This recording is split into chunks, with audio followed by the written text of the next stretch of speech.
那上一堂课呢，就是我们有讲述到，呃，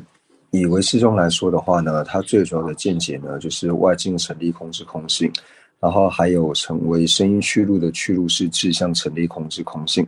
那这两者呢，都是能够对治障碍，然后呢，能够获得大乘的解脱。那既然讲到说这两个呢都是唯识中的究竟见解，就是无论是我们依靠着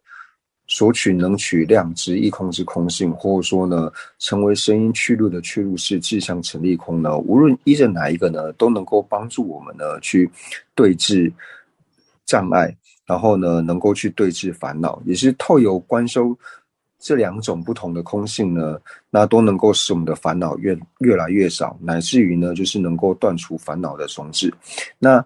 对于我们来说呢，我们该如何用就是观修能取所取量执一空之空性呢？然后使我们心绪当中的就是贪嗔痴的三毒呢，如何减少？那我们今天呢，就是稍微来谈一下这个内容。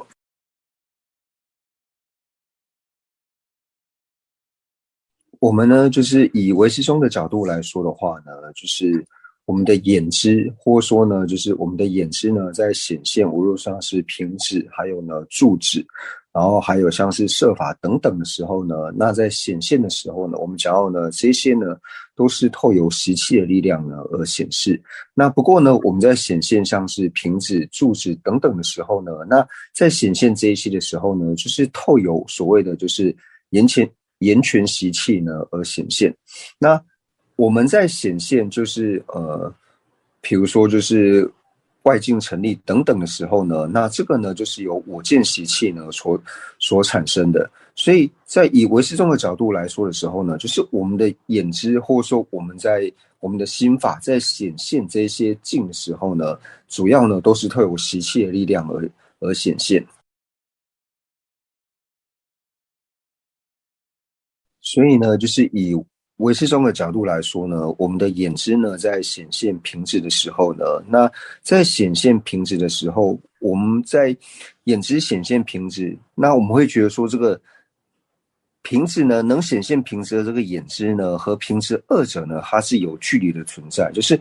眼知在显现平直的时候呢，会觉得平直它是在彼方成立，它是不需要观待这个能够显现的平直呢，那平直就能在彼方而成立。所以眼知和平直二者呢是有距的存在。那这就是我们一般眼知呢在看平等外境的时候呢，然后会觉得说哦，平直他们就是有距离，平直和眼知呢，平直是不需要观待眼知，那它是能够就是在彼方呢就能够成立的，所以这两者呢是有距离的存在。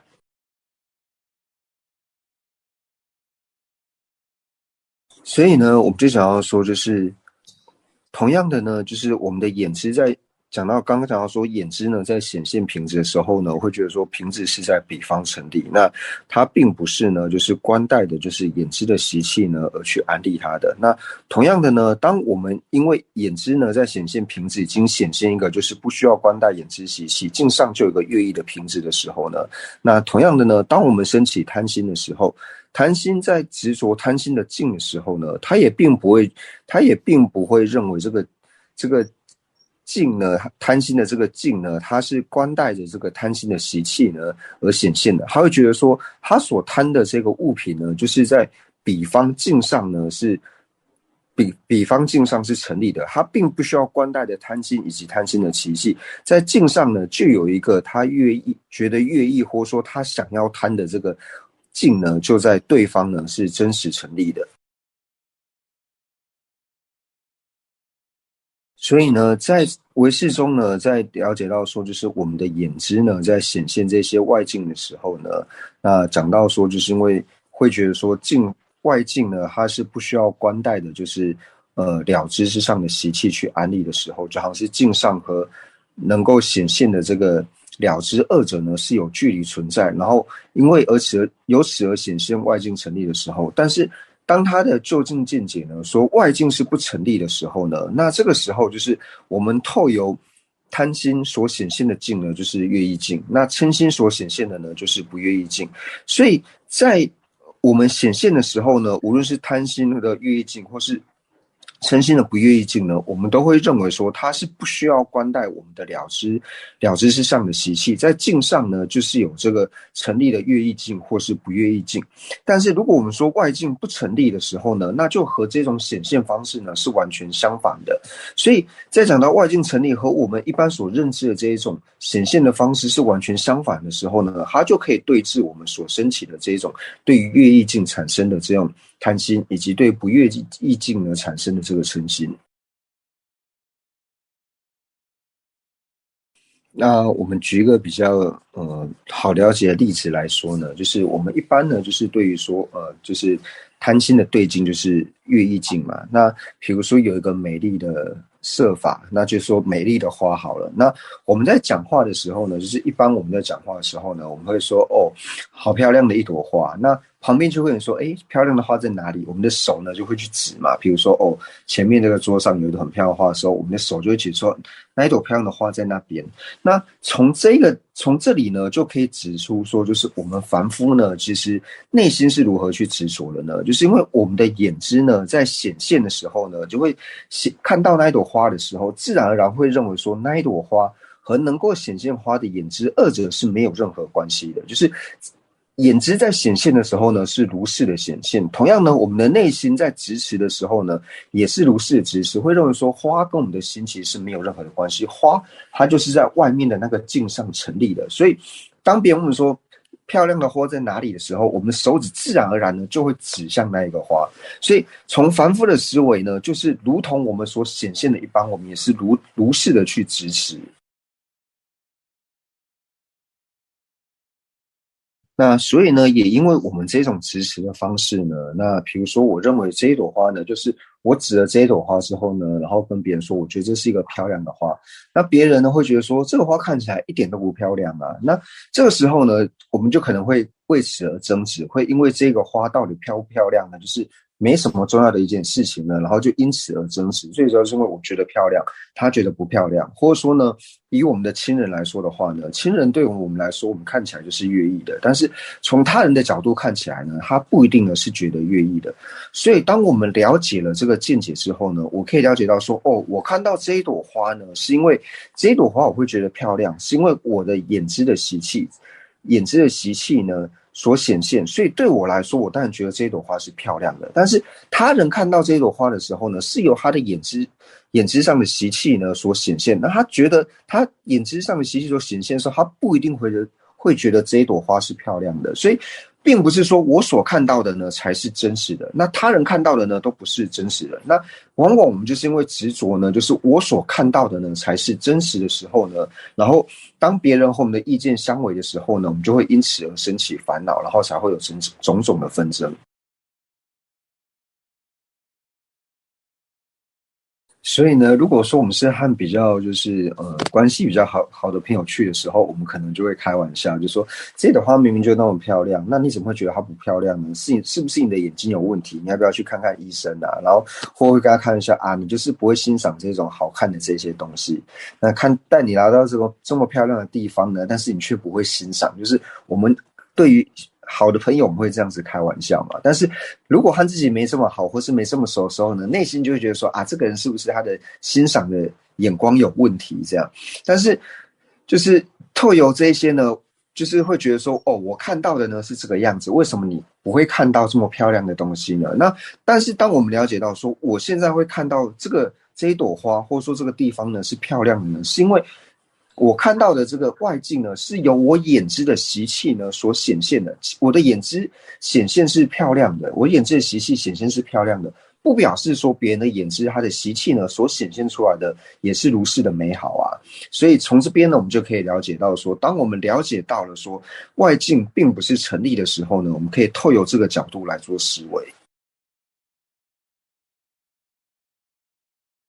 所以呢，在这里讲到说外境成立空的时候呢，它刚好呢就是能够对治呢我们的眼知所显现的，就是外境呢它是不需要关带了知之上的习气呢，能够在境上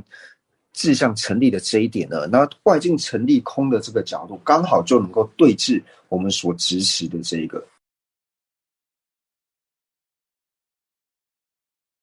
所以呢，我们在讲到说，就是透由就是通达空性的这个了知，就是通达外境成立空的这个智慧呢，它如果要对治就是我执，就是要对治这个呃，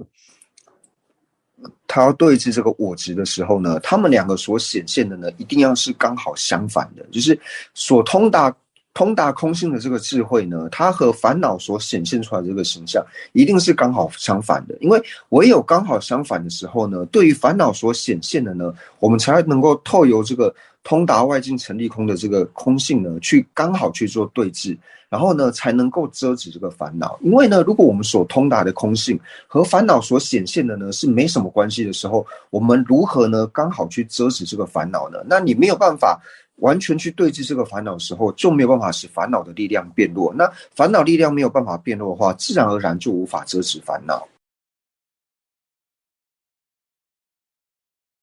举一个例子来说呢，就是如果有一个人呢，他很害怕蛇的时候呢，那他怀疑呢，就是这个房间里面有蛇的时候呢，他自然而然就会紧张害怕。那我们要遮止这一个人呢，他对于蛇的这种部位的时候呢，那我们要很明确的跟他讲说，这个房间里面呢，并没有所谓的这个蛇。那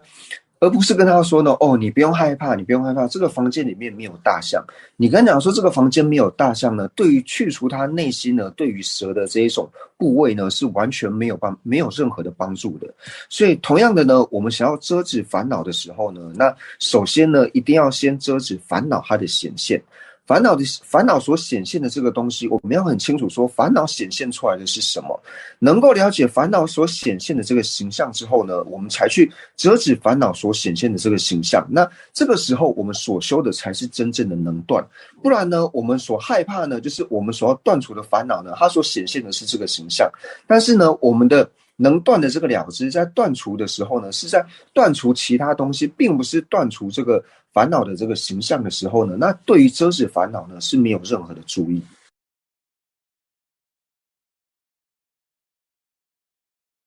刚刚所讲的例子呢，就是这个人呢，他所害怕的呢是蛇的形象，但是呢，帮他遮蛇这个人想说，哦，这边没有大象，你不需要害怕的时候，他们两个所讲述的形象是完全不同的形象。想要帮忙遮止这个害怕蛇的这个人呢，他说你不用怕大象的时候呢，他讲大象的形象是很大的这种形象，但是呢，他所害怕的这个蛇的形象呢，是像绳子的这种形象，这是两个完全截然不同的形象。所以呢，你说哦，你不用害怕。你不用害怕，这边没有大象的时候呢，对于这个怕蛇人来说呢，他所显现的形象，对于遮止他所显现的形象是完全没有任何的帮助的。所以才讲到说呢，我们同样的呢，要对治烦恼的时候呢，我们所对治的呢，就是你要很清楚呢，我们所显现的这个形象，就是我们想要压制的这个烦恼呢，它所显现出来的形象呢，是怎么样的形象？那了解了烦恼所显现的形象的时候呢，我要去对治烦恼的时候呢，我内心就要升起一个能够和这个烦恼的形象完全相违的这个真实的这种状况，真实存在的这个状况呢，我们内心了知了之后，通达了之后呢，才能够对于烦恼的形象呢有所遮止。因为呢，我们唯有透过就是通达空性的这个了知了什么是空性之后呢，我们才能够知道说，哦，因为他们两个所执持的是正相违嘛，所以当你能够通达正确的这个空性的时候，你对于烦恼它所显现的这个形象呢，就是烦恼呢它所显现的呢是颠倒的，是错乱的呢，这个时候呢，你才能够更清楚的理解，那你也才能够透由这个正确的了知呢，去压服这个烦恼这个颠倒错乱的这个了知。所以对治烦恼呢，是透由这种方式来做对治的。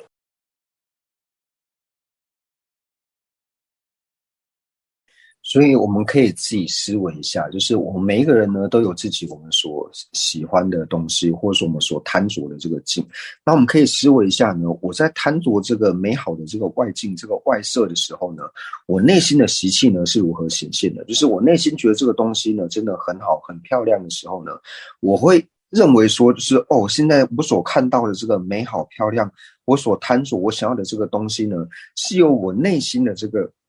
习气醒觉之力而显现的吗？我们平常会这样思维，还是会觉得说，哦，那个美好的这个东西，它本来就是在那个地方的，就是我们可以观察一下我们的内心呢是如何显现我们所贪着的这个境。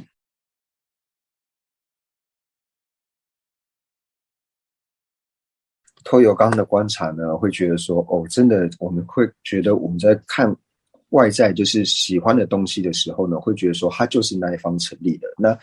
这个能够表现出来的象征，就是刚刚我们所指的，就是说，哦，你喜欢的那个东西，或者说你觉得漂亮的东西在哪里的时候呢，我们的手指自然而然就是往外去指，就是哦，就在那边是那个地方，这是第一点。那第二点呢，就是如何显现说我们的心呢是有这一种就是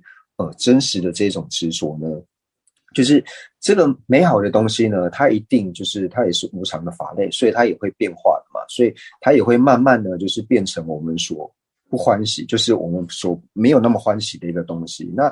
当我们很久没有看到这个很漂亮的东西的时候呢，那某一天又突然看到的时候呢，就是发现它跟我之前所看到的呢是不一样的时候呢，我们立刻就会说，诶，之前那个很漂亮的那个东西在这边啊，跑去哪里了？这样。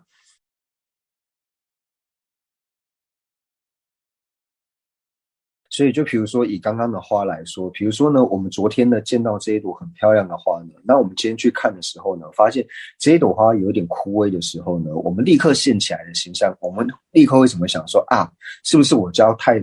水浇的太少，或者说是不是这边太阳直接照射到缘故，所以让这一朵花变成枯萎。所以我们并不会认为说我所见到的这个境呢是由我心的这个习气醒觉之力而显现，我们会立刻呢就是从外境，它是不是因为什么外缘，所以让它变成这个枯萎的样子，所以立刻呢就是从外在的缘呢去寻找，而不会从内心呢去寻找它为什么会改变。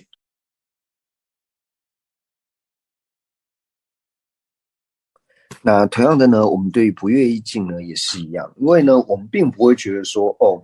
我所称心的这个对象，这个不愿意境呢，我们并不会认为说这个所显现出来的境呢，是由我内心习气醒觉之力呢而呈现的。我们会觉得呢，就是那一个普特伽罗呢，它呈现各式各样的不好的行为，所以我对它呢才会产生这样子的嗔心。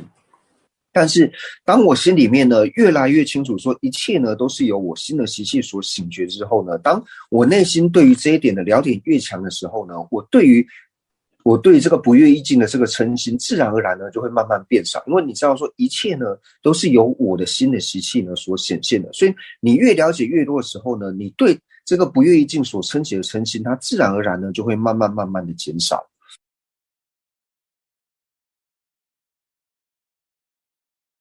所以呢，我们在学习事部中义的时候呢，最主要呢就是要了解就是各部派呢无我。那这个了解了无我之后呢，无我所要对治的烦恼呢，就是只有一个，因为我们就是透由各中呢，他去了解了他的无我之后呢，然后去对治他的这个烦恼。所以他所了解的这个无我呢，是如何去对治他的这个烦恼呢？他是以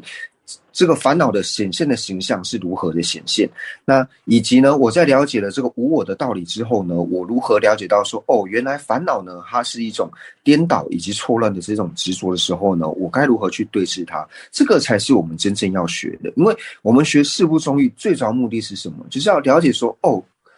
四部中义呢，它是如何去对治呢？这个心绪当中的烦恼。那讲到说心绪当中就讲到说对治自心绪的这个烦恼。因为呢，在学习中义的时候，了解这一些最终极的目的是什么？就是为了能够调伏我们自己心绪中的烦恼，为了我能够承办阿罗汉果，或者是为了我能够希求解脱呢，而我们来学习这一些的。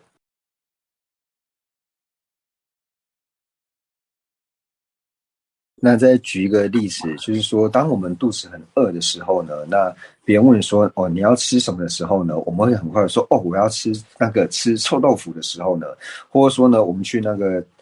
素食这种buffet餐厅吃的时候呢，然后看到你最喜欢吃的那道菜的时候呢，你自然而然就会只说，哦，我要吃那个东西，我想吃那个东西。那甚至某人跟你介绍说，哦，今天的这个餐呢是哪一位大厨做的时候呢，那我们内心立刻觉得说这个东西一定很好吃，所以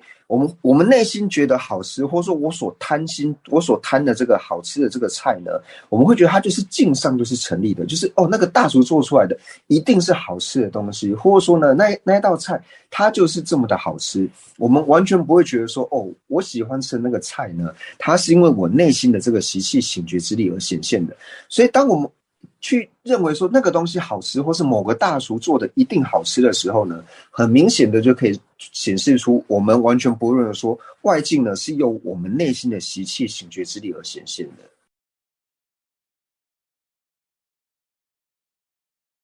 那就像比如说，我们都认为说某个大厨做的呢一定很好吃，但如果说这个大厨他在昨天晚上他如果没睡好，所以今天去做饭的时候呢，他的精神状况不是很好，他可能撒盐的时候呢不小心多撒了一把这样，但是我们呢并不会觉得说，这个大厨做出来的好像今天做的比较咸或是不好吃，我们就是觉得说啊，这个大厨做的一定是好吃的，所以就表示说我们对这个食物呢，其实也是不会认为说它是透由我们内心的这个习气醒觉之力呢而显现的，我们就是说它呢就是因为外境，然后就是外境而成立的。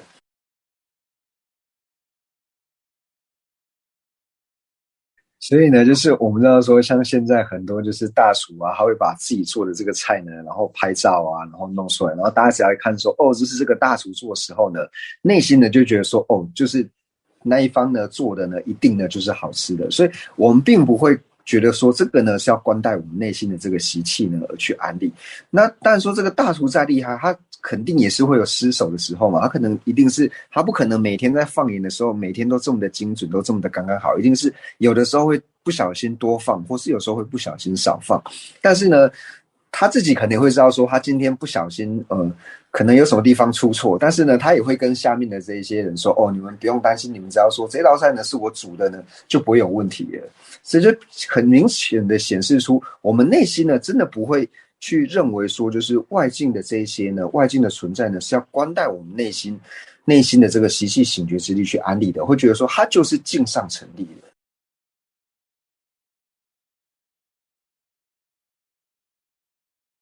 所以呢，在这边呢，就是讲到说什么是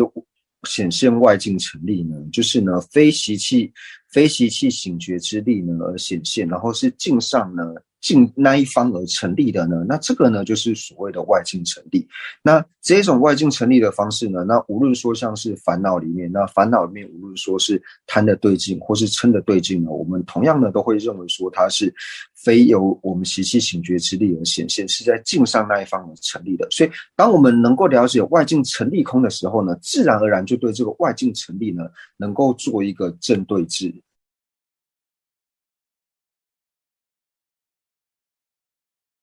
所以我们在讲说到说学习呢，就是上述所讲的呢，就是对于说外境成立空呢，它如何和我们的心绪呢来做结合。所以我们要了解到说，就是我们一般在讲说我们要观修就是空性的时候，并不是说呢只去思维一个外境成立空的这个叫做空性，就是我们在思维外境成立空之前呢，我们要很了解到说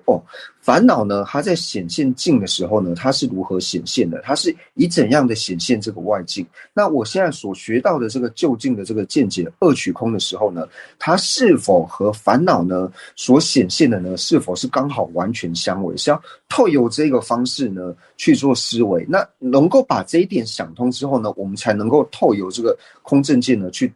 正对治烦恼。那透由就是刚刚所讲述的例子之外呢，那平常大家也可以多去思维。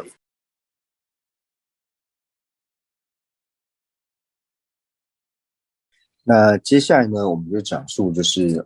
观待分别意识的见解，也就是讲到说呢，色为全色之身的去入是呢，那志向成立空这一点。那这个呢，其实也是一样的，因为我们讲到说，就是色为全色之身去入的去入是志向成立空。那我们知道说色是什么？色呢，它的性相就是康为色嘛。那在讲到康为色的时候呢，那康为色，我们会把它安立为是色。我们把康为色这个性相呢，我们会把它安立为是色。那这个色呢，是本身就成立的吗？它本身就是在色之上去安立的吗？实际上并不是的，而是由我们的心呢去安立的，是由我们的心去安立，或者说由能全身呢去入之后呢，才把这个康为色呢，把它命名为色，并不是说一开始它就叫做色。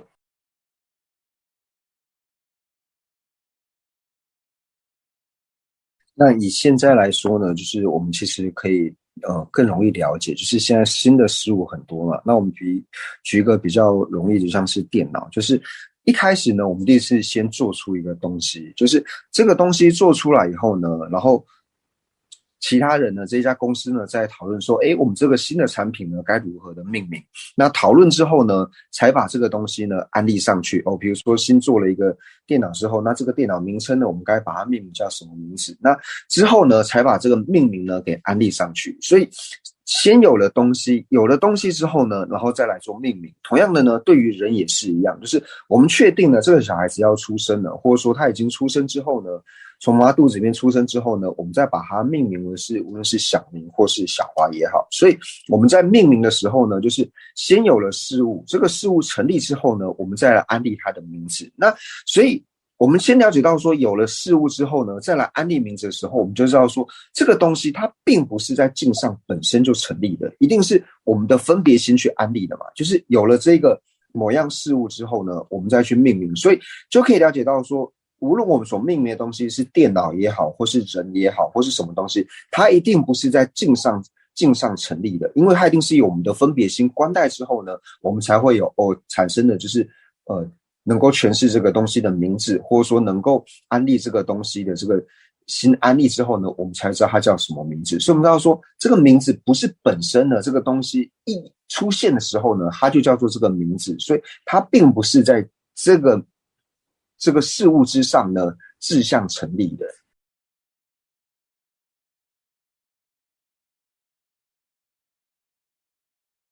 那我们再举一个就是比较好懂的例子，就我们知道说每一个办公室或是每一家公司呢，都有一个所谓的管家或者是这个公司的管理人。那今天呢，小明成为这家公司的管理人的时候呢，我们自然而然呢，就是想说，某间公司管理人的时候呢，我们自然而然呢就会想起小明。但是公司管理员这个呢，是小明他本身镜上就成立的吗？并不是的，是后来呢，他当上了公司管理员之后呢，我们才把他内心才会去安利说，这个公司的管理员是小明，或是我们听到公司管理人这个名字的时候，我们才会现起小明的形象，并不是呢一开始小明呢他本身呢就具备了公司管理员的这个，在他之上呢就是自信的成立，并不是的。因为如果说公司管理人这个是在小明之上本身就志向成立的话呢，那照理说小明一出生的时候呢，应该所有人都认为说他就是公司的管理人，但是呢并没有，而且之后他进入公司，然后慢慢的就是成为公司管理人之后，我们才会认为说这个公司的管理人是小明。那同样的某一天就是当小明他退休以后呢，这个时候公司的管理人也不再是小明。所以从这一点我们很了解呢，就是设为权色之身的去路径。那这个去路径志向成立空呢，就是从这一点我们可以去了解。比方说色呢，它和这个权色的这个声音呢，它并不是原本呢就是安立在色之上的，而是所以它这个色的这个它的去路径呢，就是色本身它是志向成立空的。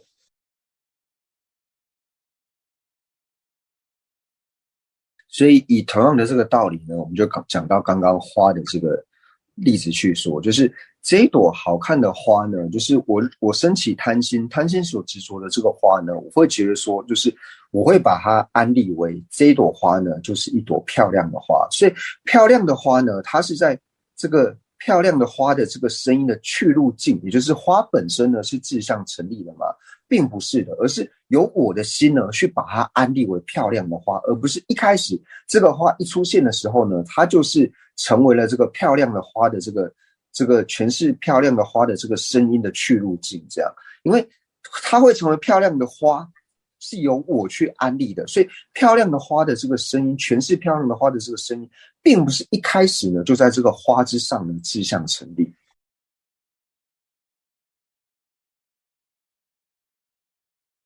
所以呢，我们可以了解到说，好看的这朵花，或是漂亮的花呢，它并不是花本身呢，它并没有这个漂亮的花的这个志向，并不是成立的。因为呢，如果说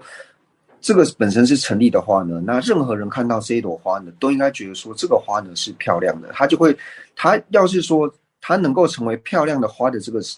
去路径的这个去路式呢，就是花本身，它要是志向成立的话呢，那应该任何人见到这朵漂亮的花的时候呢，都会认为它是漂亮的，但是并不是这个样子。或者说呢，对于嗔心的对境，我们所看到的不悦意境呢，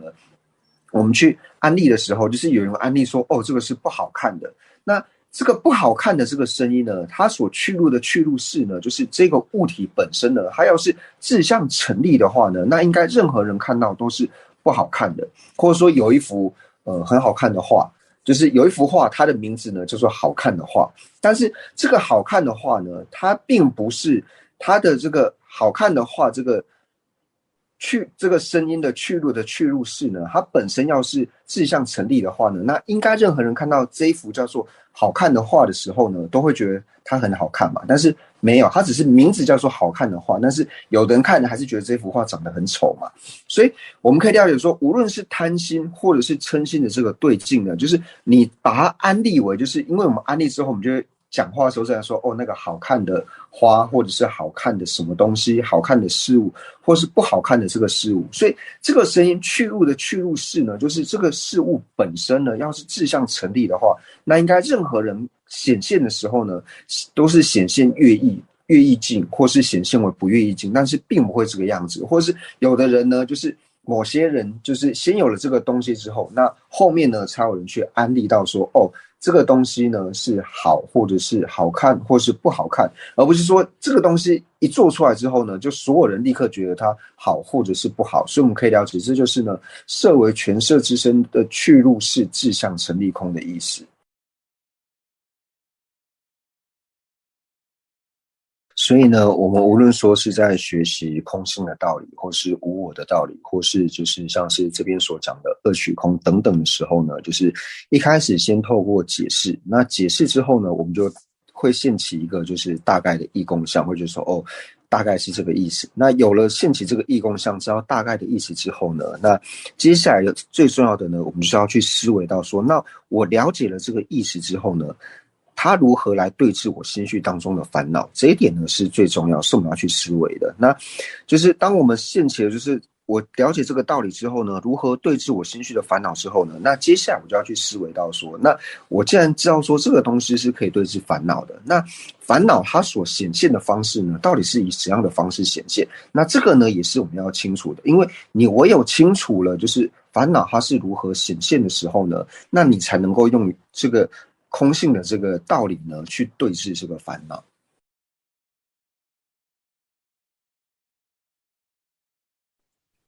那这个呢，就像我们去卖场呢、大商场呢买东西的时候呢，那我可能一进去的时候呢，就是说啊，这个东西我也想要买，那个东西呢我也想要买，就是看到什么呢，都会觉得说，哦，这个我想要买。但是接下来呢，我们就会冷静，然后会想说，我买这个东西呢，对我有什么好处，或者说买这个东西呢，目的是什么？那透由这样子。除了说那种小朋友很去了，看到什么都很欢喜，他都要买之外的，那一般我们会去思维到说，这个东西买回去之后呢，它对我有什么好处？那我们在这样想的时候呢，就会觉得说，哦，那其实杯子呢，好像不需要买到2个，我好像买一个杯子呢就够了。所以呢，就如同于此，就是像我们去商场买东西一样，就是无论我们学的是四部中印哪一派的这个见解呢，就是学完以后呢。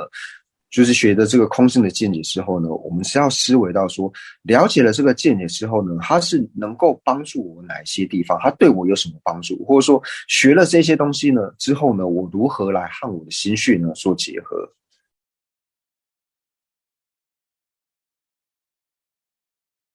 所以呢，就是要思维到说，学习这一些呢，对于我们的心绪有什么帮助？因为如果说我们不把所学的呢结合心绪的时候，我们就变成了很容易将所学的呢，就是一直往外看。那一直往外看的时候呢，不但对于自己调伏心绪呢没有什么帮助，反而可能会变成说你在检查别人，或者说增长自己的烦恼等等。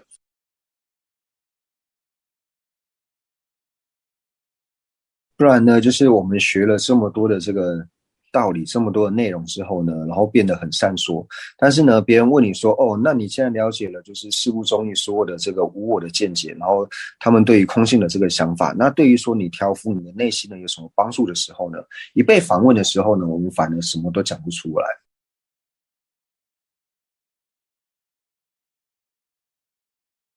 那所以以上呢，就是讲了这个唯识中呢，它的两种究竟见解，就是我们了解了唯识中两种究竟见解之后呢，那如何帮助我们呢调伏自心的这个相续呢？那大家就是对于上述所讲的内容呢，就是之后呢，也可以再的去观察，那是不是如同所讲述的这样？